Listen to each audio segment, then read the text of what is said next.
sur ma nouvelle vidéo. Alors aujourd'hui je voulais retranscrire en fait un discours que j'ai vu en vidéo il n'y a pas très longtemps sur une femme qui est très influente aux États-Unis, qui a un talk show, qui a sa chaîne télévisée. Donc ce n'est nul autre que la grande Oprah Winfrey.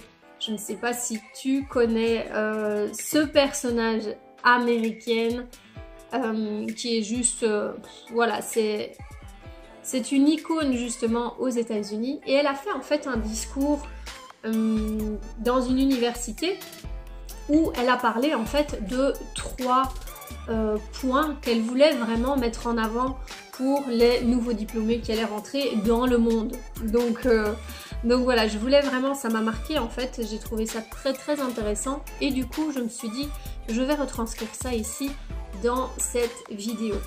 Alors le tout premier point dont elle parle en fait, c'est de savoir qui tu es. Alors je sais pas si toi qui me regardes, tu as déjà eu le même ressenti que moi. Quand on me demande de me présenter, j'ai toujours trouvé ça très bizarre. Dans le sens où je me présente et je dis « Je m'appelle Cindy, je suis employée et indépendante complémentaire, blablabla, blablabla, blablabla. » Alors je sais pas si tu penses la même chose que moi, mais je trouve ça vide. Je trouve ça très bizarre qu'on se présente comme ça.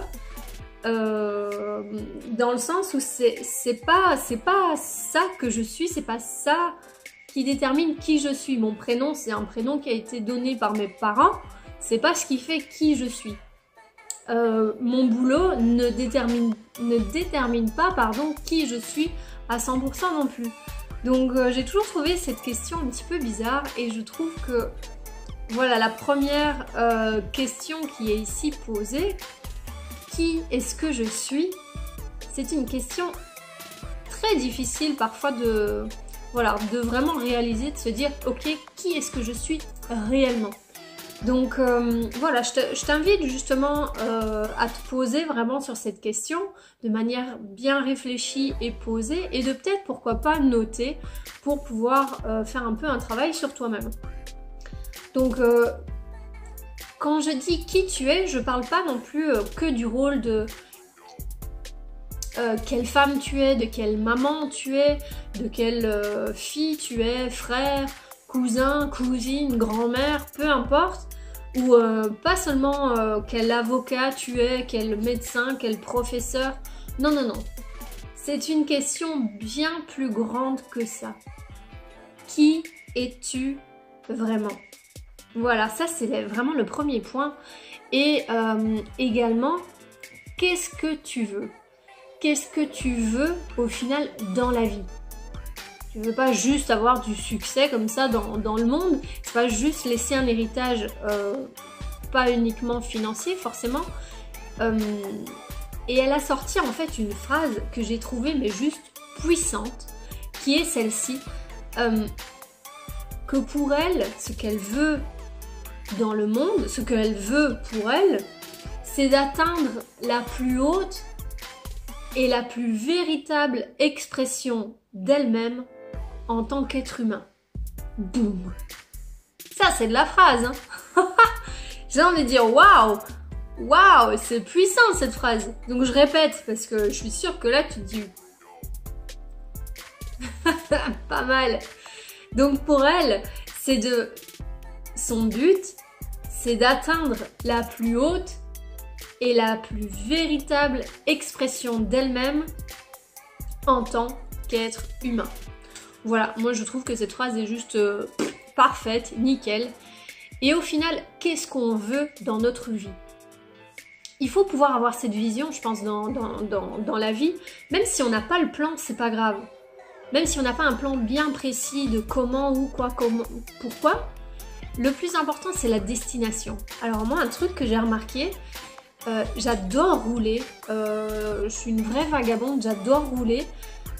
Et je suis du genre à ok, je veux aller là, je veux voir ça, ça, ça et ça et ça. Mais il me faut toujours, ok, un point bien fixe, la destination, Mais il me faut toujours aussi cette liberté de pouvoir me dire, j'ai pas envie de planifier tout absolument tip top. Je pense que c'est quelque chose qu'il faut peut-être un peu corriger, mais c'est aussi une manière que j'adore. Et je pense que ma vie, au final, personnellement, c'est comme ça que je la mène aussi. Je veux ça, mais peu importe comment j'y arrive, je sais que j'y arriverai. Point barre. Il me faut un minimum de liberté. Je sais pas comment toi tu vois les choses. Et il y a cette phrase justement qui tombe à pic au final. Tu veux être dans le siège conducteur de ta vie. Sinon, c'est la vie qui va te conduire. Et ça, on ne veut pas. On veut être le propre conducteur de notre vie. C'est primordial. Donc voilà, dis-moi un peu toi comment tu perçois les choses et si tu es du genre un peu comme moi ou alors si tu as besoin de tout planifier dans le moindre détail. Chacun est comme il est. Je pense pas qu'il y ait une manière plus... Voilà, chacun sa manière. Chacun sa manière. Alors elle venait ensuite sur un deuxième point que moi personnellement j'adore, ça me parle tout à fait. Elle disait donc, tu dois trouver une manière de rendre service. Martin Luther King, lui, il disait, tout le monde ne peut pas devenir célèbre, mais tout le monde peut devenir grand en rendant service. J'adore cette phrase. Alors je vais vous en citer plein des phrases dans le genre parce que voilà, moi personnellement c'est un vrai moteur. Je pense qu'on vit dans un monde où beaucoup de personnes veulent devenir célèbres, qu'on admire des personnes rien que parce qu'elles sont célèbres et beaucoup pensent que justement ça apporte de la valeur. Alors que à un moment ou à un autre, ce genre de célébrité s'en va, ça disparaît. Tandis que le service, lui, il est significatif. Ça veut dire que le service qu'on va rendre, il a une signification et c'est ce qui va rester de nous. C'est ce qui va rester de chacun d'entre nous. Donc peu importe notre job, peu importe notre talent, peu importe les dons qu'on peut transmettre en tant que service, le principal c'est de pouvoir le partager et le donner autour de soi. Voilà. Je sais pas moi, c'est vrai qu'elle prenait l'exemple Mark Zuckerberg, bref, le créateur de Facebook, c'est un service. Beyoncé, de par ses chansons, de par, voilà, elle fait bouger le monde. Donc, peu importe ce qu'on fait, peu importe ce que toi tu fais, il faut trouver la manière de donner en retour un service pour le monde. Carrément. Même pour l'entourage, peu importe. Il faut pouvoir trouver, voilà, de quoi rendre service et de partager. Alors, numéro 3. Alors c'est quelque chose de très simple, mais en même temps de très difficile. Donc elle disait de toujours faire la bonne chose, toujours faire le bon choix. Il faut être excellent. Et elle a pris un exemple, mais je ne sais plus exactement lequel c'est. Moi je vais prendre l'exemple suivant qui me vient, parce que mon estomac me parle. Par exemple, on va dans un café. Je prends un chocolat chaud et la serveuse met genre de la crème fraîche mais en masse, tu vois, en masse. Elle en met la blinde, elle met la blinde de copeaux de chocolat, elle met des petits chocolats en plus, etc.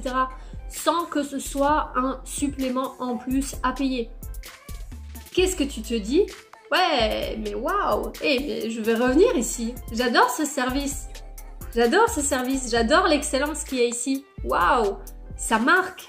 Tu vois ce que je veux dire? Enfin, ça rend service, ça dépend, ouais. Peut-être que mon exemple n'était pas terrible. L'exemple de la crème fraîche, c'est peut-être pas toujours un service. Mais voilà, c'est pour avoir un petit peu l'idée. Voilà, il faut, je pense que l'excellence se remarque. Donc, il faut toujours être excellent. Il faut vraiment toujours donner la meilleure partie de soi-même.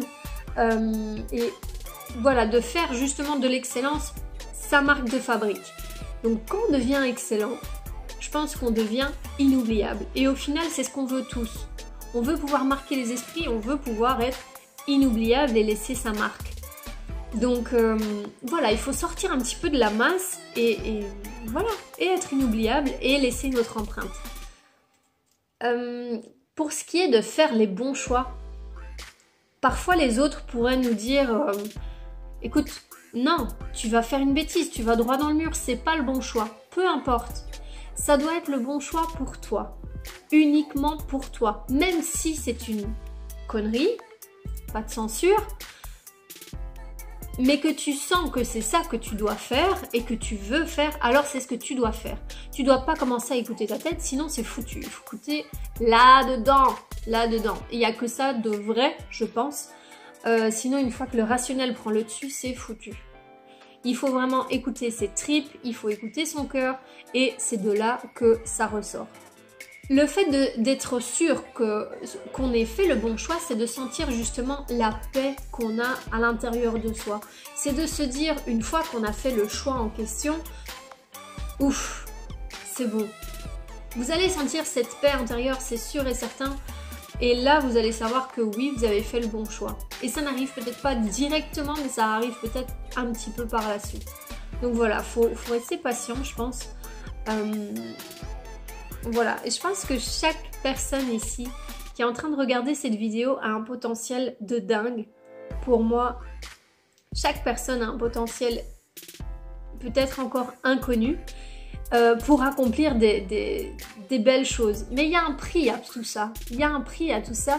Et le prix, c'est que parfois les gens ne vont pas toujours être contents pour vous. Dans le sens où vous êtes peut-être entouré de personnes qui ne sont pas réellement contents de votre succès ou qui ne sont peut-être pas réellement contents de l'expression de votre potentiel. Donc, ils vont peut-être avoir peur parce que vous reflétez justement en eux ce que eux ne sont pas. C'est quelque chose que eux ne connaissent pas.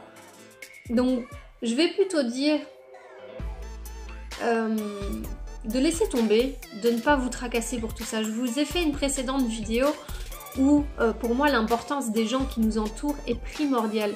Je pense vraiment que les personnes qui nous entourent, celles qui nous souhaitent sincèrement le meilleur et qui veulent vraiment le meilleur pour nous, sont des personnes à garder absolument. Moi je suis excessivement reconnaissante des personnes que j'ai autour de moi au jour d'aujourd'hui. Ça n'a pas été facile, mais aujourd'hui, je suis plus qu'heureuse d'avoir les personnes que j'ai autour de moi. Donc voilà, il y a certaines personnes parfois, quand ce sont les bonnes personnes, elles vont voir le meilleur de votre potentiel. Elles vont voir votre grandeur alors que vous ne l'avez peut-être même pas encore vu. Et ça, c'est juste exceptionnel. C'est quand même exceptionnel. Donc je pense qu'il faut vraiment s'entourer de ce genre de personnes qui nous tirent vers le haut. Je pense que je le répéterai plusieurs fois parce que pour moi c'est vraiment quelque chose d'hyper important. Voilà, de ressentir que la compagnie de ces personnes n'est pas un fardeau, que ça ne prend pas dans notre énergie et que justement on apprend tous les jours, qu'on ne se sent pas jugé, que ce soit des personnes avec qui on se sente bien et en accord avec nous-mêmes. Voilà. Il faut pouvoir se sentir grandir et de pouvoir se dire le temps est précieux et je ne le gaspille absolument pas quand je suis avec telle ou telle personne. Voilà, il ne faut pas perdre le temps avec des personnes qui ne croient pas en nous et avec des personnes qui casseraient, qui saboteraient un peu notre potentiel. Voilà, ce serait du gaspillage. Voilà, alors du coup, je t'invite, à toi qui me regardes, de te reposer justement ces questions, de revoir ces 3 points, justement au niveau de qui est-ce que tu veux être dans ce monde. Il faut toujours pouvoir se dire de se connecter avec qui on veut se ressourcer et de savoir que tout est possible, absolument tout est possible. Et pour faire cela, il faut toujours faire la bonne chose et faire les bons choix. Les bons choix pour soi et évidemment de rendre service. Alors, une chose qui je pense est importante, rendre service, oui. Et la première personne à qui il faudrait rendre service, c'est justement à soi-même. parce que si on ne se rend pas service à soi-même, on n'a rien à donner aux autres. Donc pour pouvoir donner aux autres, il faut d'abord se donner à soi. Donc je pense que ces trois points qui ont été vus, c'est pas juste pour nous amener à une vie pleine de reconnaissance, pleine de valorisation, mais ça amènera justement vers une vie plus douce. Et au final, c'est ça qu'on veut tous, non? Une vie plus douce. Comme ça, quand il y a des moments de tempête, quand il y a des moments difficiles, on sait que la tempête, ça passera. Ça passera, ça va passer. Ça va passer. Et la tempête, peu importe, elle ne t'aura pas secoué parce que tu sais qui tu es. Et voilà, je pense que c'est vraiment primordial aussi. Voilà. Je pense qu'une fois qu'on a déjà ces 3 points-là, je suis persuadée que ça se remarque, ça se ressent, ça se voit, ça se dégage, il y a de la confiance qui ressort et ça va s'entendre par exemple dans le bruit de tes talons quand tu marches parce que tu as un pas décidé, parce que tu as les cheveux dans les vents, parce que tu es pumped up, parce que tu as le sourire aux lèvres, parce que tu es pleine d'assurance. Et bim, voilà une Wonder Woman ou un Superman qui s'est trouvé. Et ça, c'est tout ce que je te souhaite. Donc n'hésite pas à recogiter un petit peu ces 3 points. Moi, je les trouve top. Donc de là que j'ai voulu partager et rendre service éventuellement. Si justement ça t'a rendu service, n'hésite pas à venir commenter ici en dessous, de mettre un petit like si tu as aimé cette vidéo. Et si tu as aimé justement la retranscription de ce discours. Et évidemment, si tu n'es pas encore abonné, n'hésite pas à venir t'abonner, donc c'est ici en dessous, et de partager peut-être à l'une ou l'autre personne à qui ça pourrait peut-être faire plaisir et à qui ça ferait peut-être du bien de réfléchir aussi. Voilà, à ces 3 points. Cela dit, moi je te dis dimanche prochain, 11 h, rendez-vous, c'est pareil, on ne se quitte plus. Tant que maintenant ce sera une fois par semaine. On verra peut-être par la suite, mais moi je te fais d'énormes bisous. Passe une excellente journée ou une excellente soirée en fonction de quand tu regardes cette vidéo et on se dit à dimanche prochain. Ciao ciao.